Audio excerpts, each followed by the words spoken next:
That's it.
Maybe actually the shots on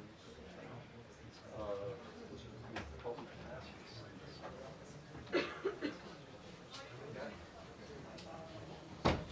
Yeah, that's I think actually it's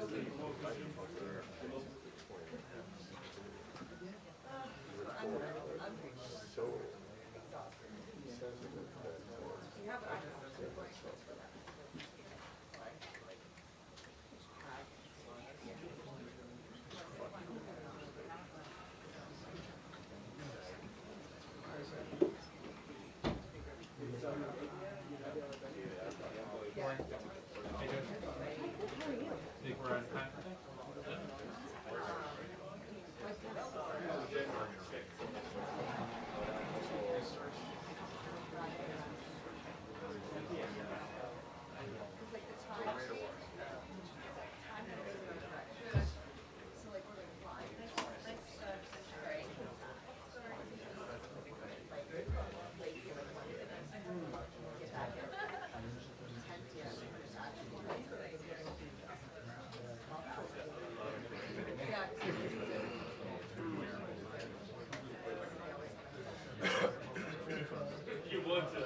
that does. She does. Oh. I thought that they had switched to. I don't like that one because I can't put it anywhere afterwards. Cool. Thank you. It's just awkward. I have it forever. Thank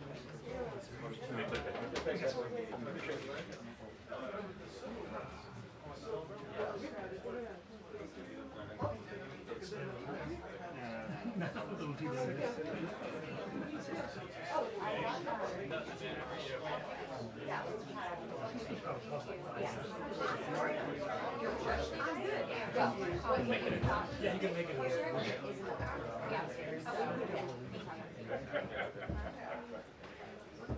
It is confusing. I was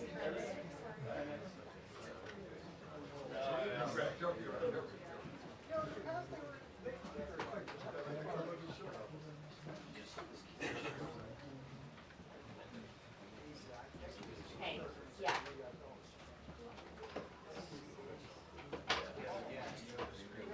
1, 2, 4, 5, 6, 7, 8, 9, 10.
Let me try to get you I wanted this for you.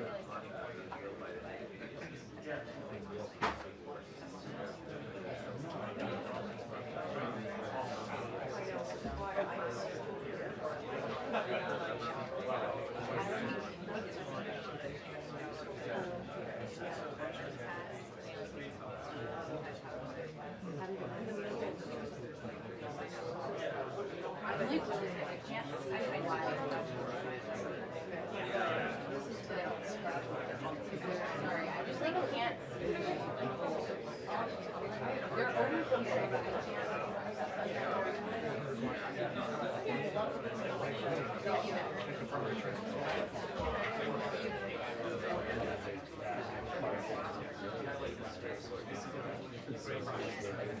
I'm really trying to cut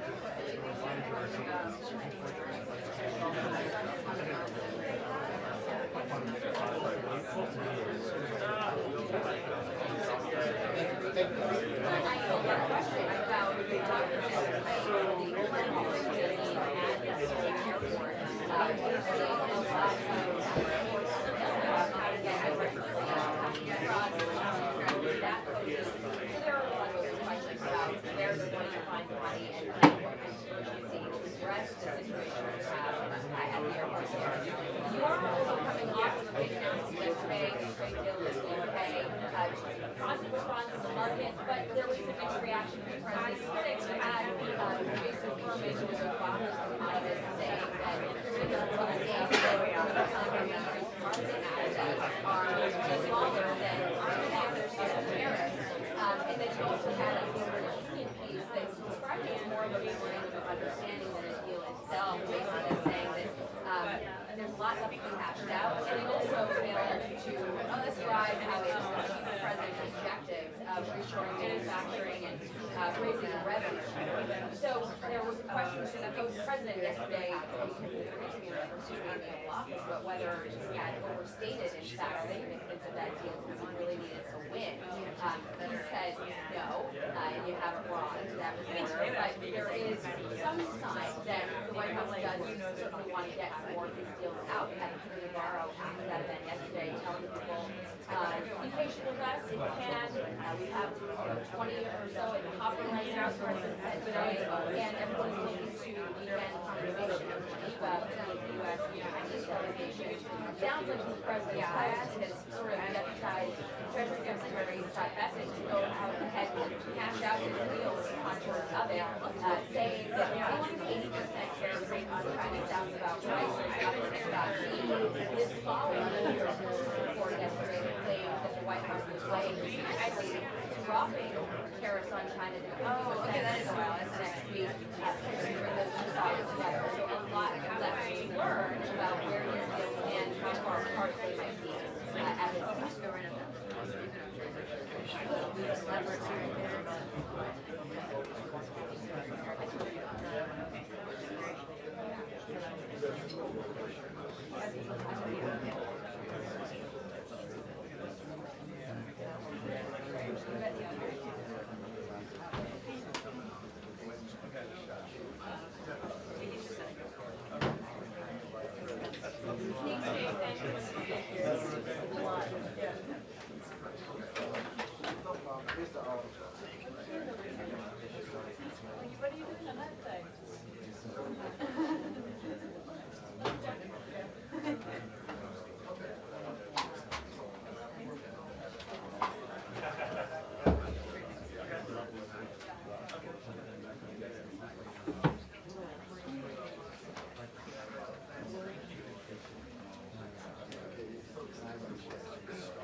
I've heard about it.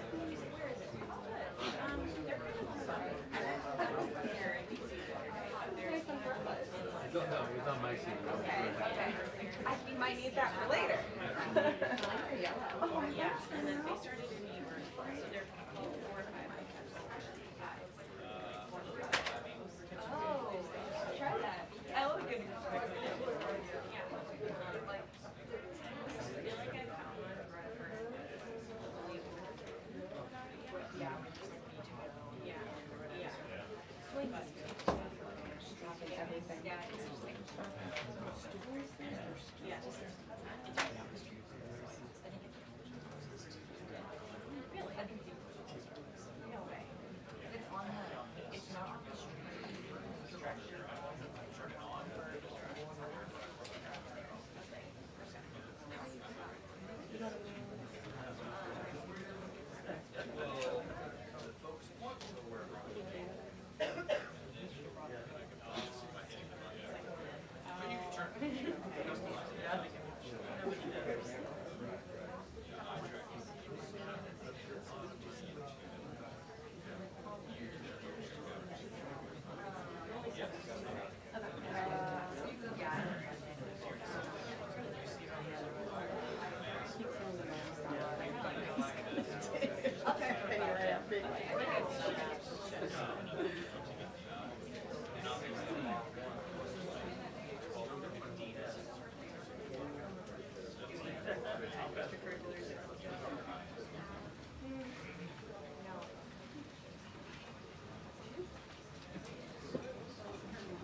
Good afternoon, everybody.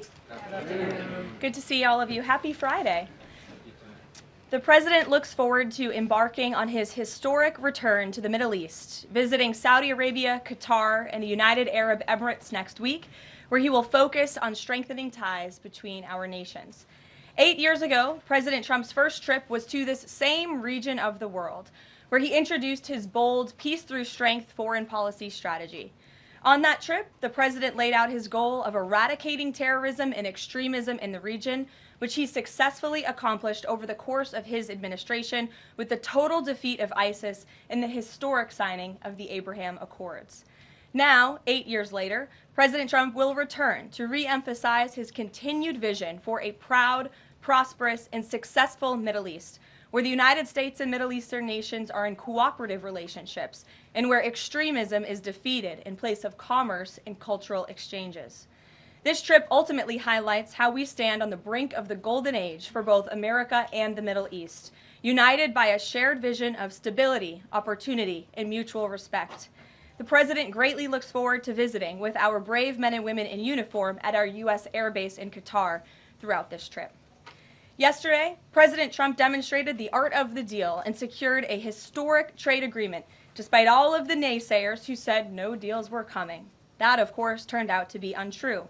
On the 80th anniversary of Victory Day for World War II, President Trump announced a great deal that provides American companies unprecedented access to the UK markets while bolstering U.S. national security.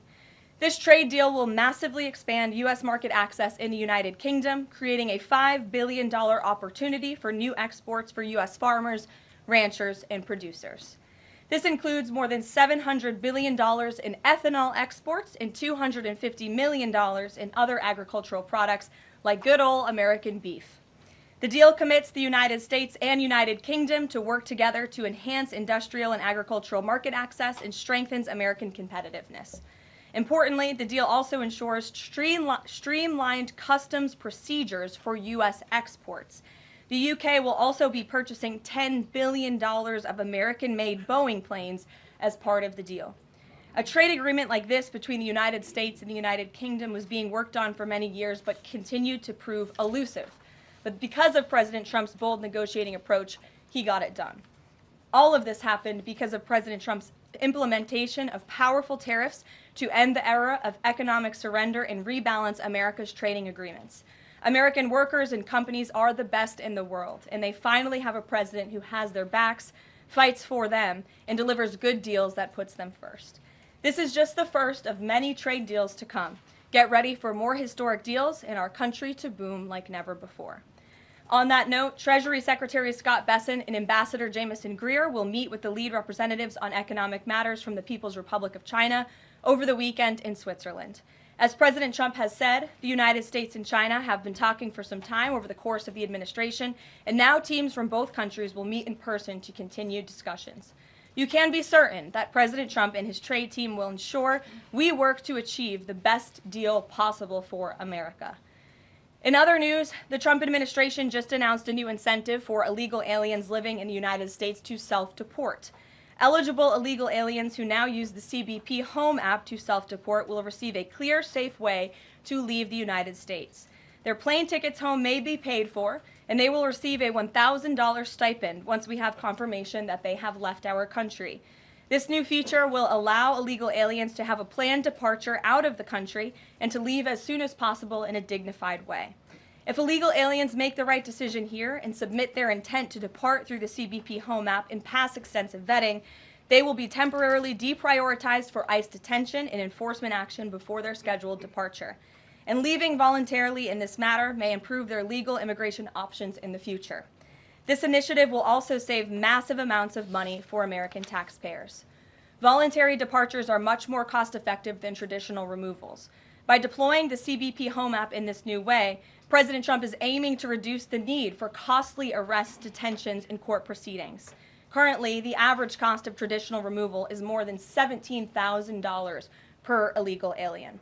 Our projections estimate that the use of the CBP Home app will massively reduce that financial burden by approximately 70%, so taxpayer dollars can be redirected and our brave immigration law enforcement officers can focus on removing the most violent illegal aliens hiding in our communities. Finally, it was announced this morning that First Lady Melania Trumps secured a $25 million investment in President Trump's budget to provide housing and support for youth transitioning out of foster care. And in recognition of the 7th anniversary of Mrs. Trump's Be Best initiative, the U.S. Department of Housing and Urban Development allocated funds toward the agency Foster Youth to Independence program. Yesterday, Mrs. Trump hosted a special celebration of military mothers with the president, bringing together 150 military moms from around the country to recognize their service, not just in their home, but for our country. For those of you who were there at the events yesterday like I did, I have no doubt you will join me in recognizing how truly special those moments were. So let's get to questions. Here in our new media seat today is Andrew Edgar, the White House correspondent for The Bulwark.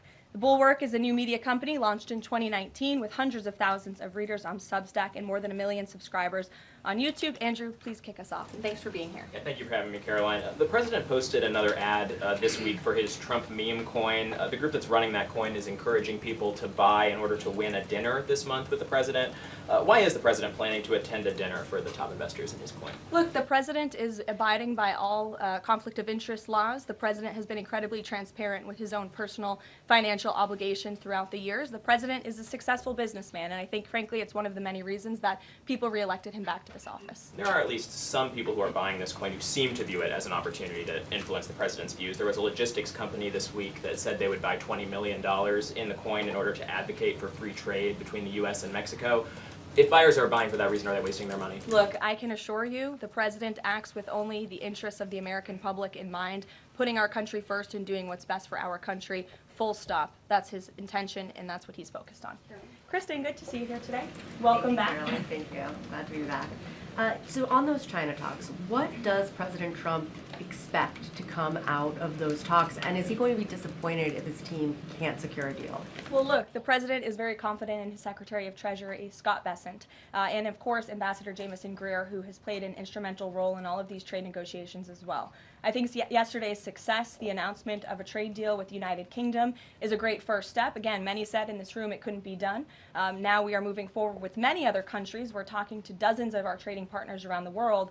But of course, China is a major country, a major player in this space. And the president has said, and he's right, China needs the United States of America. They need our markets. They need our consumer base. And Secretary Bessent knows that he's going to Switzerland this weekend with the full support and confidence and trust of the president here at home. Jack. Thanks very much, Caroline. 2 questions. First, can you give us an update on U.S. efforts to mediate or have an impact on the conflict between India and Pakistan? Sure, I absolutely can. This is something that the Secretary of State and, of course, now our National Security Advisor as well, Marco Rubio, has been very much involved in. The president has expressed he wants to see this de-escalate as quickly as possible. He understands these are 2 countries that have been at odds with one another for decades, long before President Trump was here in the Oval Office. However, he has good relationships with the leaders of both countries, and the Secretary of State, Marco Rubio, I spoke to him just yesterday. He has been in constant communication with the leaders of both countries trying to bring this conflict to an end. Just one other question. Yesterday, we saw the news of the new Pope. Before Pope Leo became Pope Leo, there were some critical comments that he made about President Trump and about Vice President Vance on his then X account. Does the White House have any reaction to those comments? The president made his reaction to Pope Leo's announcement yesterday very clear. He is very proud to have an American Pope. I think it was a surprise to everyone. I saw the news media was surprised to report on that yesterday, but it's a great thing for the United States of America and for the world, and we are praying for him. Thanks, Caroline. The president has been pretty firm on keeping these 145% tariffs in place on Chinese imports. Today, via Truth Social, he said that he'd be possibly open to lowering those to 80%.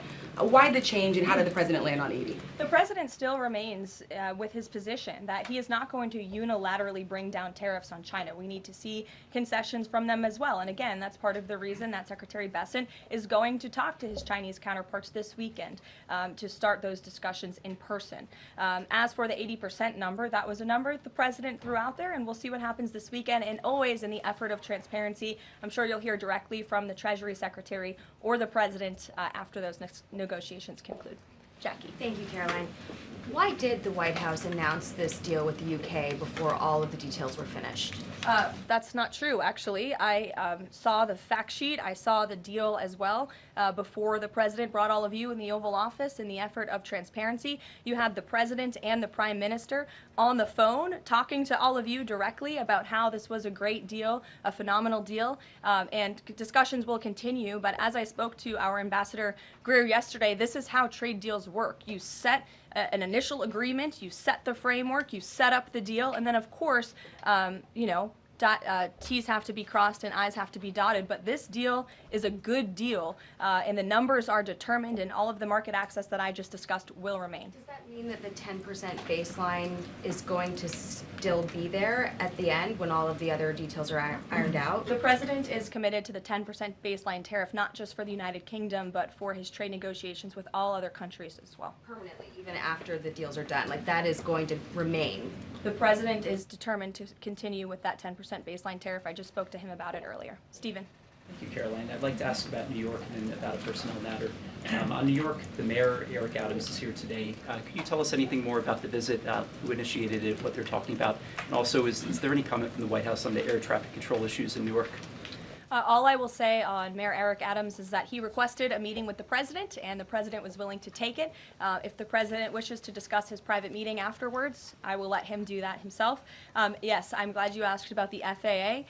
There was a glitch in the system this morning, especially at Newark Airport. As you all know, I spoke to the Department of Transportation. That glitch was caused by the same telecoms and software issues that were raised last week. Everything went back online after the brief outage, and there was no operational impact. DOT and the FAA are working to address this technical issue tonight to prevent further outages, as well as install new fiber from Newark Airport to Philadelphia. And the goal is to have the totality of this work done by the end of the summer. I want to add that this outage at Newark Airport speaks to why the Secretary of Transportation yesterday made a massive announcement in investing in our aviation safety and our telecom system. There's a 4-part infrastructure plan that was released by the Secretary of Transportation yesterday to improve communication, surveillance, automation, and their facilities.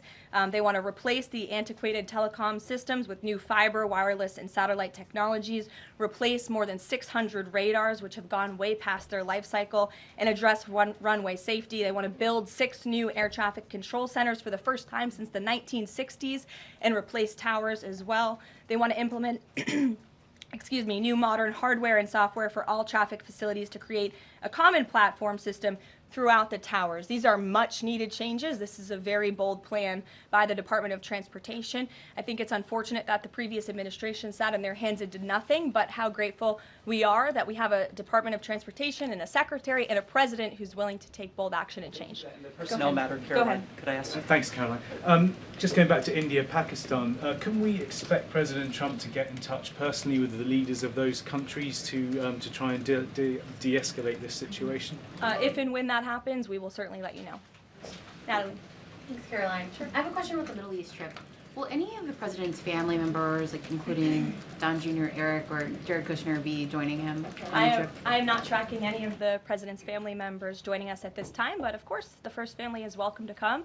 I hope they would. They're great people, great to be around, but I'm not tracking them on the manifest. And given that you noted he is a successful businessman, do you know if the president has any plans to meet with any of the folks involved with any of the family businesses over there, or see any of the sites that are going to be Not to my knowledge, and let me just get to the premise of your question that both of you have raised. I think it's frankly ridiculous that anyone in this room would even suggest that President Trump is doing anything for his own benefit. He left a life of luxury and a life of running a very successful real estate empire for public service, not just once, but twice. And again, the American public reelected him back to this White House because they trust he acts in the best interests of our country and putting the American public first. This is a president who has actually lost money for being president of the United States. I don't remember these same type of questions being asked of my predecessor about a career politician who was clearly profiting off of this office. That is not what President Trump does, and this White House holds ourselves to the highest of ethical standards. Phil. Thank you. There's this Reuters report that the U.S. is in talks with Israel about an American-led post-war administration in Gaza. Is that accurate? Are these talks ongoing? We are in constant communication and dialogue with our counterparts and our allies and friends in Israel. Ron Dermer was here at the White House yesterday meeting with members of President Trump's team. As for the situation in Gaza, the president and his entire national security team have made it very clear we want to see the hostages released from Gaza. That is a priority for this administration. As for what that looks like, and even moving beyond that, I'm not going to get into the details of plans that frankly may or may not have even been proposed, but I can emphasize what the president holds closest in his heart right now, and that's the release of all of the hostages in Gaza. And then there's been some conservative pushback to some of these the salt tax cap. For instance, Majority Leader Steve Scalise said that bringing back the state and local tax deduction would essentially mean, quote, 45 states are subsidizing 5 states that have very high taxes imposed by leftist governors. Is he wrong? Is it fair to ask red Indiana to bail out blue New York? Well, look, this is an ongoing discussion on the Hill. There's a lot of disagreement on Capitol Hill right now about the SALT tax proposal, and we will let them work it out. As for the tax provisions in the reconciliation bill, the priorities of this president, he has made them incredibly clear. No tax on tips for our hardworking service workers, no tax on Social Security for our well-deserving seniors who have worked their whole lives to pay into this system, no tax on overtime for hardworking Americans as well, and there's a plethora of other priorities the president wants to see in this bill. Anyone who opposes this bill will be opposing the largest tax cut in American history. They will be voting to raise taxes by the tune of $4 trillion on the middle class of this country, and we look forward to holding them accountable for that. Everyone on Capitol Hill on both sides of the aisle should be supportive of the president's tax priorities. Follow up on that? Go ahead. Sure. Go ahead, and then I'll go to your follow-up. Thanks, Caroline. I want to follow up on the Truth Social post. So the president's saying 80% tariffs could come down. Just an announcement would be enough to lower those tariffs?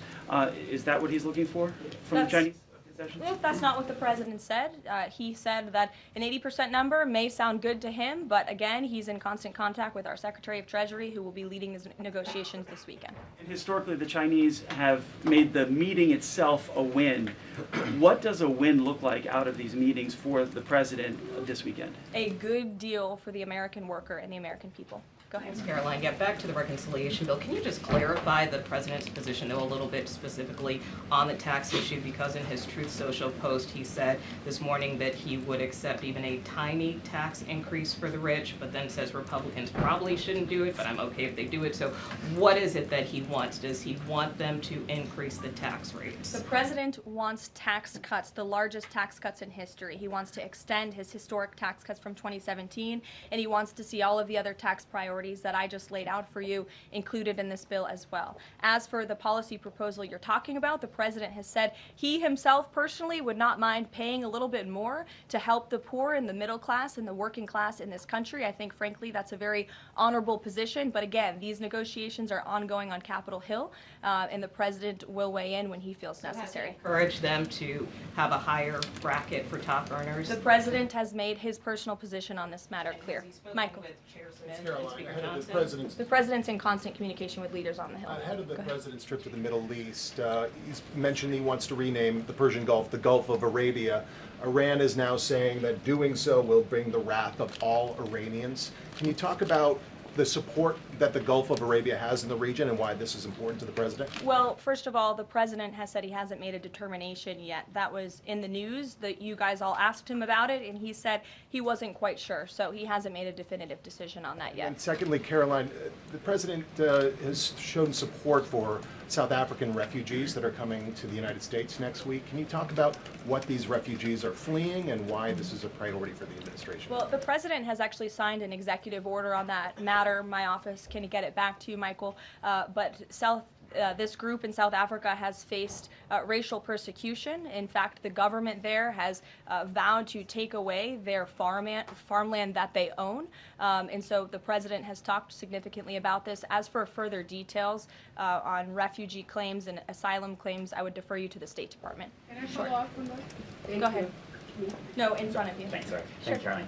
Does the administration have any response to the news today that a federal judge has ordered the immediate release of Ramesa Ozturk from detention, and particularly his comments that the government submitted no evidence other than an op-ed that Ozturk wrote last year? I will have to check in with the Department of Homeland Security on that particular case, but I think our overall feeling, we've made quite clear that lower level judges should not be dictating the foreign policy of the United States, and we absolutely believe that the President and the Department of Homeland Security are well within their legal rights to deport illegal immigrants. As for visa revocations, the Secretary of State has the right to do that as well.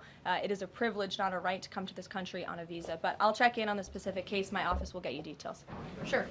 Caroline, yesterday the administration appears to have started dismantling the Consumer Product Safety Commission. This is the federal agency, an independent one that does recalls and is responsible for product safety.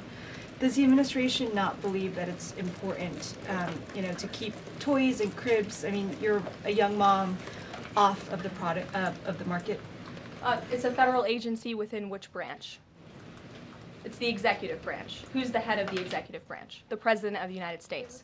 Created by Congress. He has the right to fire people within the executive branch. It's a pretty simple answer. Francesca. Thanks. One foreign policy one and then a domestic policy thing if I could. As far as the president's trip goes next week, is he planning to meet with the FIFA president in either Saudi Arabia or Qatar? And if so, could you give us some more details about that? The president has quite a few meetings with many people when he is there. We can certainly check at the itinerary and let you know if the FIFA president will be there next week. Frankly, I'm not quite sure, but we can certainly get you an answer. As you know, the president attended a FIFA task force meeting at the White House this week. And on the domestic front, could you explain why the FEMA administrator was removed from his position this week? Look, this is a personnel matter in regards to the Department of Homeland Security, but my understanding is that this individual testified saying something that was contrary to what the president believes and the goals of this administration in regards to FEMA policy. And so, of course, we want to make sure that people in every position are advancing the administration's goals. But as for specifics, I defer you to the Department of Homeland Security. We leave it up to our great cabinet secretaries when it comes to personnel matters. Sure, in the back. Thank you. Aid hasn't gone into Gaza in 10 weeks. Israel says that this is a policy to pressure Hamas in the negotiations, in the ceasefire negotiations. Is this a policy that this administration supports?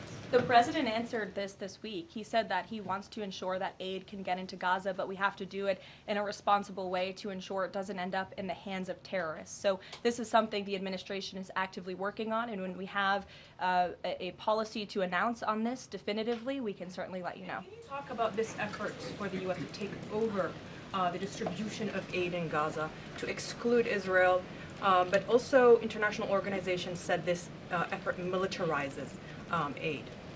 I would reject that characterization by whatever groups you are citing. Kelly. Caroline, thank you. I want to get back to the First Lady Melania Trump dealing with foster children. That's an important component in American life to see what happens to the future of our children, particularly in foster care. Can you explain the significance of this development between the First Lady and the housing and urban development? Yes, absolutely. It's millions of dollars that will go into a program that helps these children transition out of foster care to have productive and positive lives. And I'd like to share a personal story since you asked if I may. I hope the First Lady won't mind. I was at an event in Florida last year, and I was approached by a gentleman who was a foster dad, and he had taken in, I think it was 6 or 7 foster children. And he spoke to me. He had recognized me in my work for President Trump's campaign at the time. And the little boy who was with him talked about the personal relationship that he had with First Lady Melania Trump. And the conversation she had had with him and how she really encouraged him to be the best that he could be during her first term here at the White House, and how even after she and President Trump left the White House, she kept in very close touch with this young foster child. It was a touching moment that I will never forget, and it speaks to the heart of this First Lady and the great work that she is doing for foster children. And this is certainly a very big announcement that I know our Secretary of Housing and Urban Development is in particular very excited about, and we can certainly get you all the details on that program. John. Thanks a lot, Caroline. I want to ask you about the trade deal that the President announced yesterday with the UK as it relates to the auto sector. Sure. The trade group that represents the big three here in the U.S. believes that it may put the big three automakers at a competitive disadvantage. What the trade group says is that it will now be cheaper to import a UK vehicle with very little American content than a USMCA compliant vehicle imported from Mexico or Canada with just 50% American content. What's your response to that criticism coming from this trade group? Well, first of all, let's be clear about what the deal does. It sets a 10% rate on auto imports for the first 100 cars that are imported into the United States. 100,000 cars, thank you. That would be very few cars. 100,000 cars imported from the United Kingdom. After 100,000 vehicles, it goes back up to a 25% tariff. And as for our U.S. auto manufacturers, our auto industry, the president wants to put them on the best pedestal to compete. And by the way, if they produce vehicles right here in the United States of America, they will face no tariff at all. I would argue of any industry, the president has spent more time talking to and listening to the concerns of our auto industry here at home. He hears them, he believes in them, he wants to see them produce their vehicles here in the United States of America. This is a good deal for them too. Is this a model for European and Asian vehicles as well, what we see coming out of the UK trade deal with the US? Look, all of these deals are going to be tailor-made. The president has said that from the beginning. It's very apropos that the first trade deal was announced between the United States and the United Kingdom, one of our oldest and greatest allies, but each country has unique concerns and challenges in terms of American industry. We need to open up markets in every single country, and obviously the needs are unique, so our trade team is looking at each country and the advantages that we can pursue for American industries and American workers. Sure. Happy early Mother's Day. Oh, thank you. The president said yesterday that he would be speaking with Zalinsky shortly. Did that call happen yesterday, or do we expect that to happen in the near term? The call happened yesterday. President Zalinsky called the president to tell him that the critical minerals deal had passed the parliament in Ukraine. I talked to the president about that call. He said it was very good and productive, and of course the critical minerals deal is great for Ukraine, but also of course for the United States of America and our taxpayers here. It was a good call, and they also spoke about, of course, this ceasefire that the president proposed, the 30-day ceasefire between Russia and Ukraine, which we know Europe is on board with, and we hope both countries will agree to. Just on next week, do we expect President Putin, is there any chance that he could meet with Trump while he's in the region? The president answered this yesterday. Not going to happen. Question on ceasefire. Has he got any reaction from Zalinsky or Putin on the proposal for ceasefire? Is he satisfied by the reaction to that proposal? Not to my knowledge, but certainly if there is a reaction and updates, I'm sure you'll hear directly from the president. Question, the president fired the Librarian of Congress. Why did he choose to do that? We felt she did not fit the needs of the American people. There were quite concerning things that she had done at the Library of Congress in the pursuit of DEI and putting inappropriate books in the library for children, and we don't believe that she was serving the interests of the American taxpayer well, so she has been removed from her position, and the president is well within his rights to do that. John. Thank you, Caroline. Happy Mother's Day as well. Thank you. President Trump ran on delivering the biggest tax cut in history, got over 70 million votes. Right now, you got a handful of obstructionists in the Republican conference that are saying they're not going to go along with his tax cut package. You just said those that don't will be held accountable. What is your description of being held accountable? Well, look, I think they'll be held accountable by the voters in their respective districts if they choose to vote for a tax hike to the tune of $4 trillion, which would raise taxes to thousands of dollars per household in this country. The president has great political instincts. That's why he's back in the Oval Office, and Capitol Hill should follow his lead. As for the president, speaking of him, he will be signing executive orders later this afternoon. We are happy to provide more information on those executive orders if you wish. Thank you for the Mother's Day wishes, and happy Mother's Day to all of the moms in the room. And don't forget to call your mom this Sunday. We'll see you guys later. Have a good weekend. Thanks, Caroline. Thank you.